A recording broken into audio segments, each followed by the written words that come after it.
Warning, the following video will most likely offend a lot of people. If you don't want to be offended, you can kindly go fuck yourself now. For those of you sticking around, ready to get amplified, what do you say we get this party started? Action! What's up, guys? Amplified Man with an impromptu weekend video. It's Hell in a Cell weekend. It is very early Saturday morning right now. Fred the Sun is just coming up. But I thought, what better way to start off this pay-per-view weekend than with an impromptu video. And we're going to talk a little bit about Jeff Hardy and how he is claiming that he is going to do something Sunday night inside of that cell or outside of that cell that we will never ever forget. That makes our head start spinning, right? The hamster in our dome piece starts to spin on that wheel. What the fuck does he have in mind? You don't think he's actually gonna... you don't think he wouldn't go to the top of the... I'm not even gonna go there, at least right now. Maybe in a few minutes when we actually talk about it. But first, I want to get to a few side stories, guys. I want to start with Dean Ambrose. He's been hot in the news for the last 6 or 7 hours because he recently did an interview in which he stated that when he was out with that arm injury, he nearly died. That's right, just a fucking arm injury like that, but he nearly died because when he was in the hospital, they found out he had MRSA, or some type of staph infection. I believe it was MRSA. And he knew his arm wasn't healing correctly, so he flew out to whatever his fucking... Apparently he has a doctor that's nowhere near where he lives because he said he got on a plane and flew out to his doctor. And he thought he was just going to turn around after being checked up, get on a plane and fly right back home. And the doc looked at him and said, "You ain't going nowhere. We need to put you back into surgery right now." And Dean Ambrose just said, "Oh no. Oh no." And the doc's like, "Yeah, right now." And apparently he had an infection. So what should have been 4 months, 5 months, ended up being that 8, 9+ months. Unfucking real, man. To hear Dean Ambrose tell that story, to read this story and think about what he must have been going through. Somebody like Dean Ambrose, just picture a guy like Dean Ambrose. He exudes this guy who just can't sit still, right? Kind of reminds you of like the fucking Amplified Man, but he's the lunatic, for instance. He's his own type of Amplified. You get this feeling he doesn't like to sit still for long periods of time. And here he is out with this arm injury, and he just wants to get back as soon as possible. And all of a sudden, you're told, "Oh shit, this is really bad. Your arm is infected. This is actually pretty lethal, and we have to get you in surgery right now." Imagine that shit. And Ambrose is like, "What the fuck? No, I'm getting on a plane. I'm going home." "No, you ain't going nowhere." And luckily, the surgery gets pulled off. And then you're told you're going to be out for even longer. It's just fucking mind-boggling to hear him tell that story. And, CM Punk, I'm talking to you, motherfucker.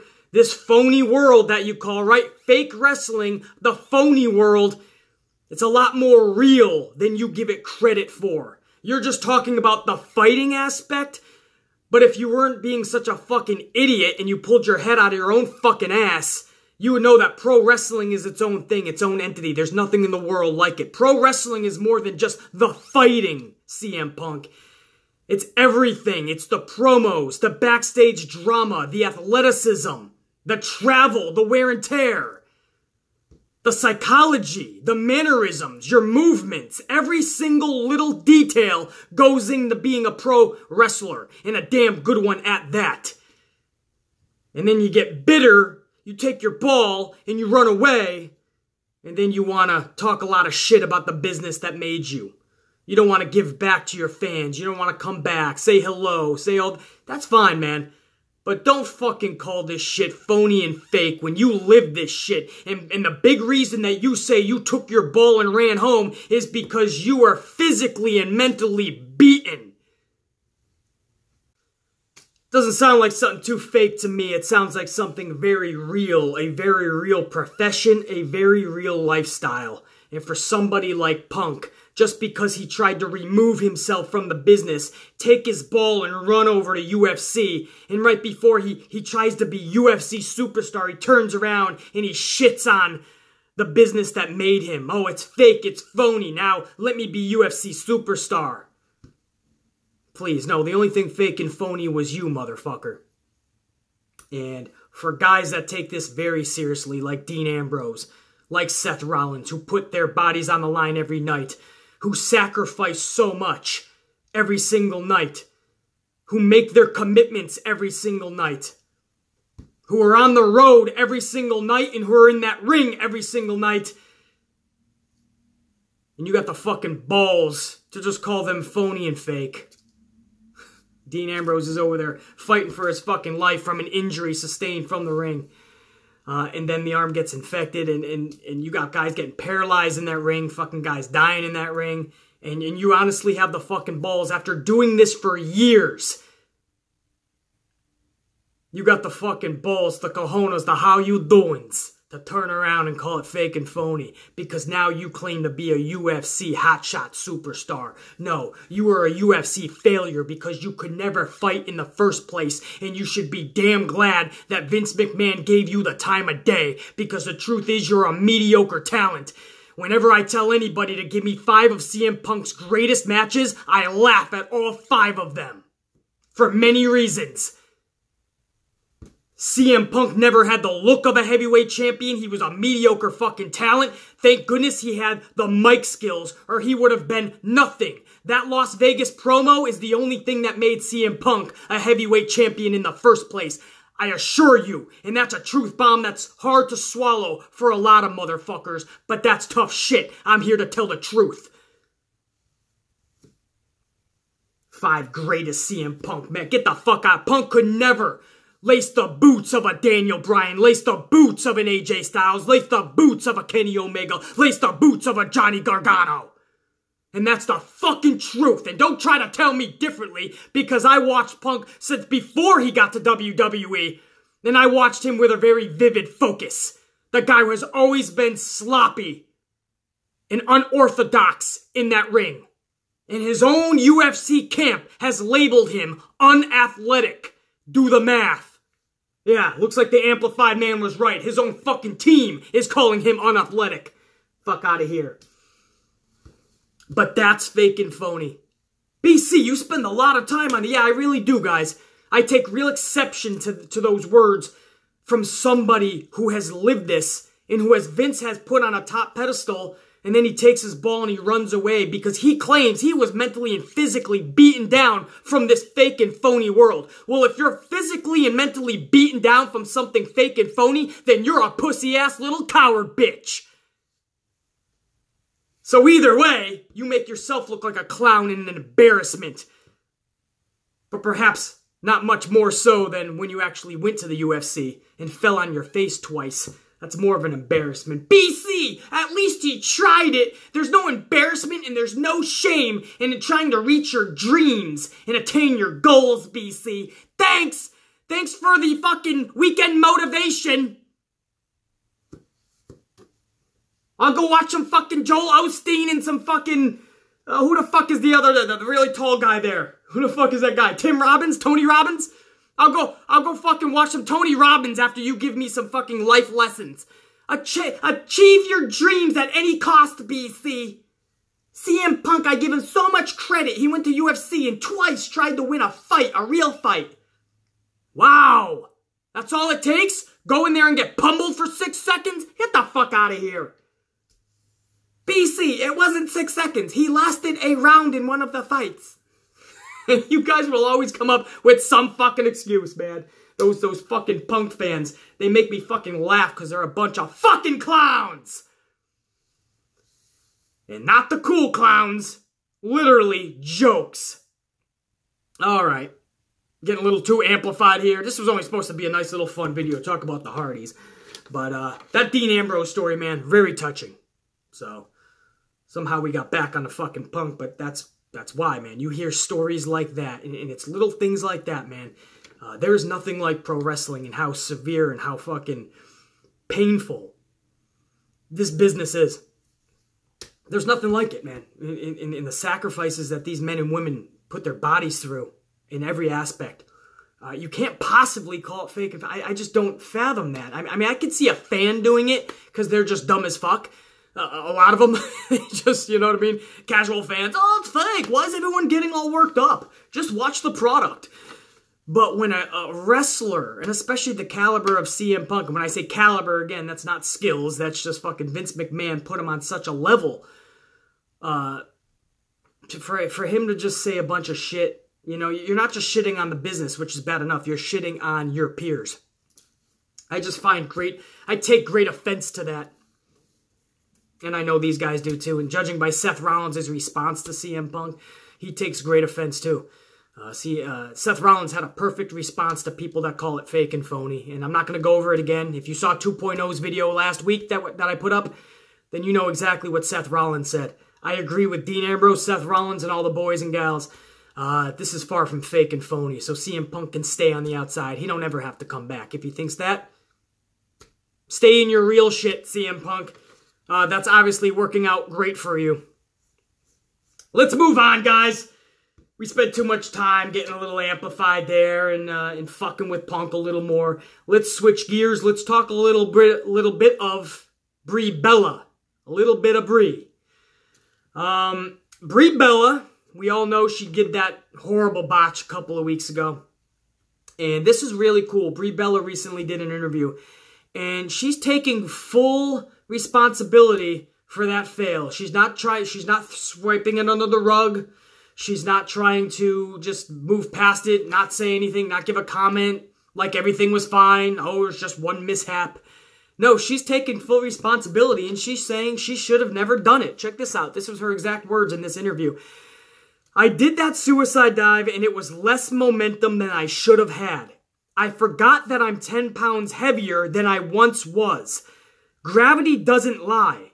That was a little different for me. I went to sleep that night and I was kind of bummed out. But I learned something about myself. I learned where my body is at. I learned where I am at. How cool is that, guys? That's Brie Bella coming right out in this interview and saying, yeah, I fucked up. I did a suicide dive I thought I could do. I used to do it back in the day a few times. And I tried to do it. My body changed a lot. I knew I got a little heavier. I tried to do it. I failed. And I was bummed out when I went to bed, but I learned a good lesson. I shouldn't be doing that. I think that is fucking awesome. Own up to it. And the reason this is a big deal, guys, is because it's not just that you could hurt yourself very severely. And we know on those suicide dives, you could do some very serious, you can get some very serious injuries from that. A few come to mind that are very severe that I won't even go over. You guys know what I'm saying. But on top of that, you could really injure the person, the performer that's about to catch you. For instance, Ruby Riott, if you go back and watch that botch, guys, Ruby Riott had to torque down real quick on her legs to try to duck down to catch Brie. She didn't want Brie going headfirst into that mat, so Ruby Riott was a fucking game-changing life star here, man. And she was a life star? She's a life star, too. She was a game-changing lifesaver, man, because she grabs Brie Bella from the abyss. Brie Bella was going headfirst, and Ruby Riott just torques down real quick. She could have severely injured her leg, one of her legs, both her legs, pulled some quads, fucked up her legs somehow, man, both legs. She torques down so quick, but she was able to grab Brie Bella. And little things like that, when the performer has to catch you and you're throwing them off their game, they now have to turn their body, switch their body up, move their whole fucking degree and angle. That could fuck them up. So when I saw Brie do that, at first I cringed for Brie, but then I had an extra cringe because Ruby Riott I saw duck down, torque down so quick. I'm like, fuck, I hope Ruby Riott is okay. And you can't do that shit. So you have to know your capabilities. And she knows she's heavier now. She says it's funny, right? Not funny, but Dave Meltzer took so much heat because he said Peyton Royce was lighter back in NXT, so she was better. And Peyton Royce responded with, what am I supposed to do, starve myself, Dave? And it became a huge thing. How dare you call a woman lighter? But Brie Bella comes right out and says, yeah, I'm fucking heavier now and it's all right. Oh, she's saying it about herself. No, the bottom line is that in pro wrestling, appearance is a lot of the game. Not the game Triple H, the game as a whole, the business, the profession. Your look is everything. For instance, Nia Jax would have never been booked as a beast and a monster if she wasn't a larger female, right? She comes in the WWE door, Vince looks at her and says, we're going to promote you like a beast and a monster. Nia Jax was sort of booked that way, right? 50-50 booking and just horrible booking kind of ruined Nia Jax. But that's how she was initially booked. They want you to believe she's this beast, she's this monster. And that's because she's larger than life as far as females go. Beth Phoenix, they called her a glamazon because she was a stocky female. She had muscle. You didn't really see that back in the day. Right? Appearance is everything, guys, in that aspect.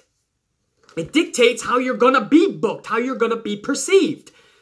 Meltzer was saying, hey, she was lighter in NXT, and now the whole more attractive thing, Meltzer even said in that interview, that's neither here nor there.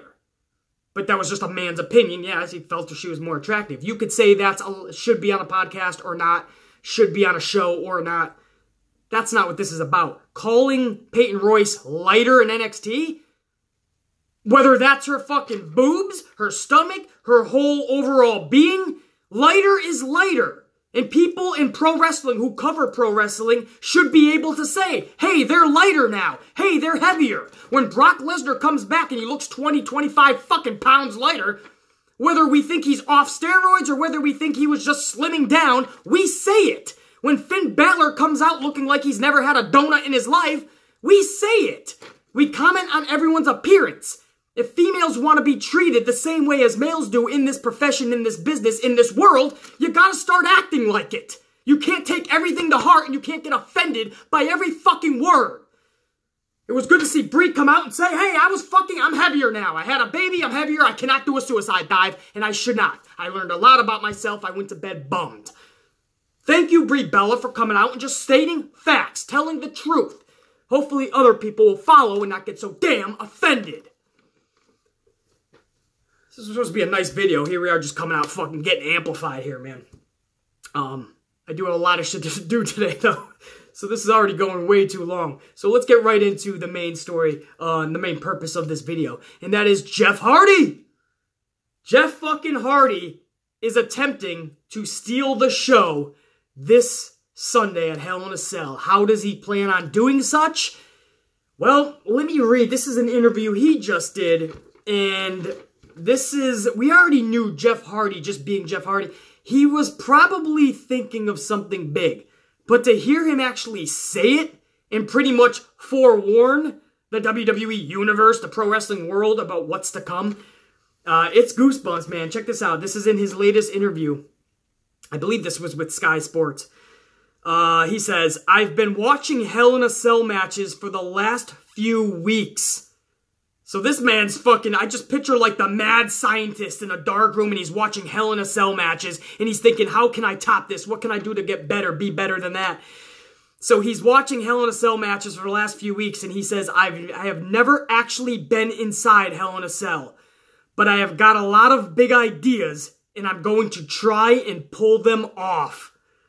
He then says, I've been talking about it for the last 8 years, and it's the one thing I have never done, meaning being inside Hell in a Cell. And he says, here we are. I'm in Hell in a Cell now. Now it's time to see what I can do in there, and it is going to be very memorable, and I'll do something that people won't forget. I will do something that people won't forget inside a Hell in a Cell this Sunday, man.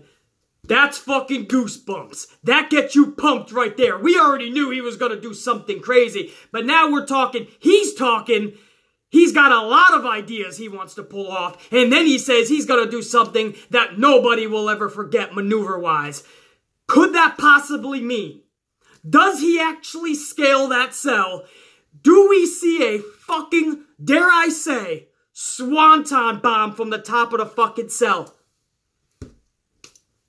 Is that even possible? We've seen a guy die from the cell, Mick Foley, right? Get chucked off that cell. We've seen a guy do a flying elbow. Shane McMahon on Kevin Owens, I believe, right? Shane McMahon, diving elbow. We've seen those type of things, and those were fucking awe-inspiring, eye-opening, wow moments.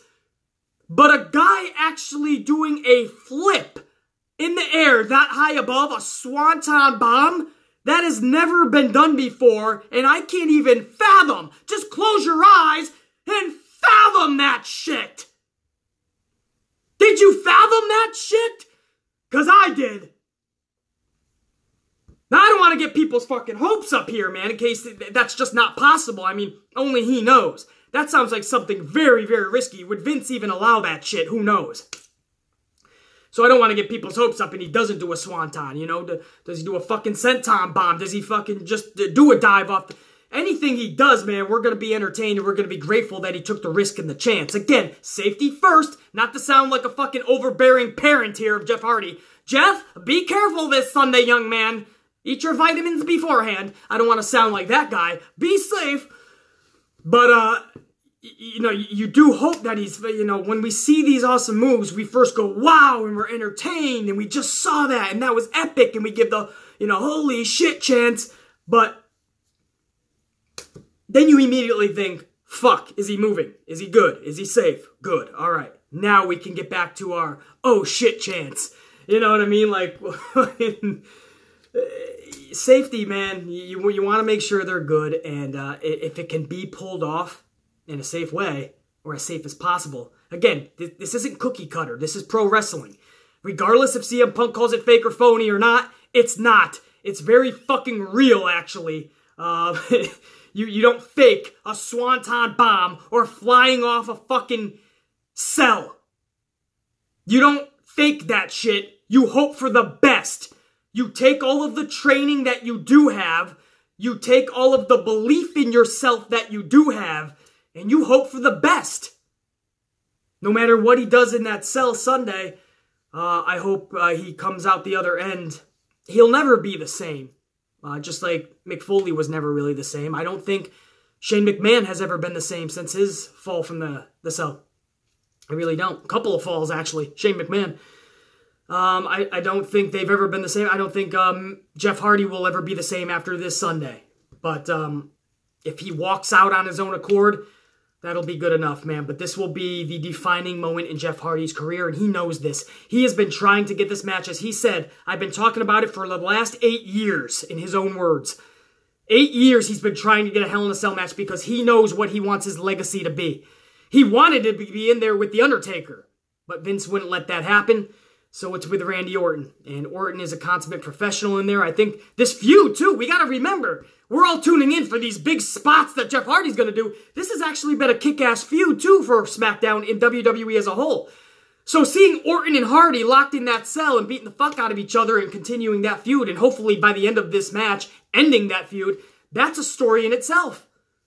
But then on top of that, you got Jeff Hardy warning everybody that you'll never forget what he does inside of that cell, or will it be outside of that cell this Sunday? That's goosebumps, man. And this is coming after, guys, days after we're getting word that Matt Hardy has officially retired. He just hasn't officially announced it.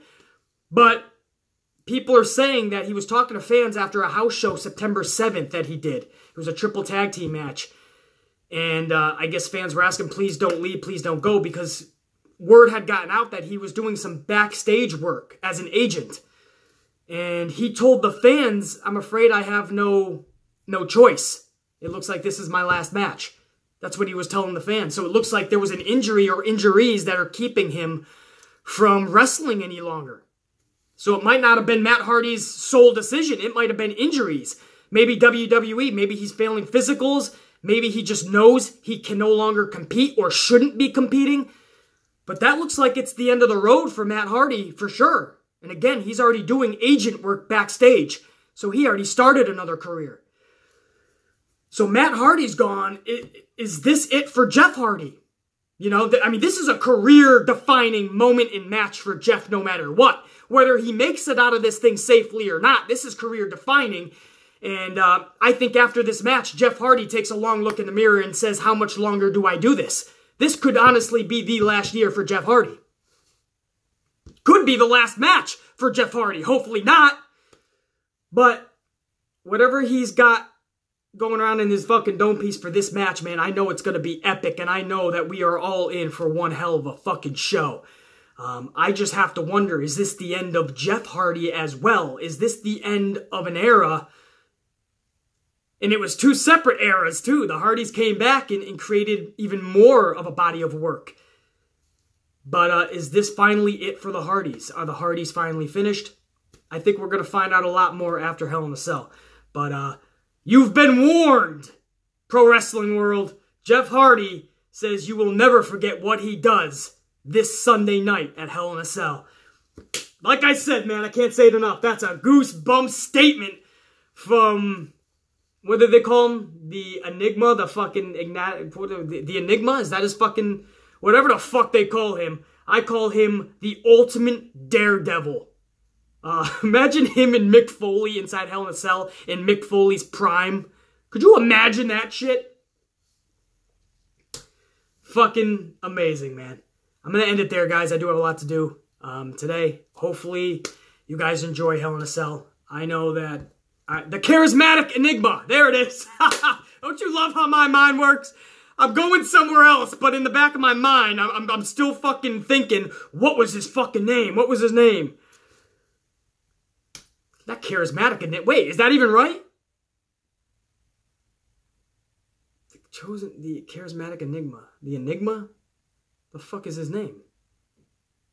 Fuck, what the fuck is this guy? Dude, that's really gonna... I have to end this video because now I'm gonna go put my head through a fucking cement wall until I find out. What do they call Jeff? Is it just Enigma? Somebody put down below because I'm gonna have to fucking flip out. I'm already losing my brain cells from watching Monday Night Raw every Monday. Come on! Think, BC, think! I'm getting the fuck out of here, guys. I'm double fisting some fucking double shot mocha lattes over at Starbucks, and then I'm whooping that New York City ass. Enjoy Hell in a Cell, guys. I know I'm going to. I'll see you guys Monday for the good, the bad, and the ugly of Hell in a Cell. Enjoy your weekend, guys. Check you later. Come on, Enigma? What the fuck? Chosen the Enigma?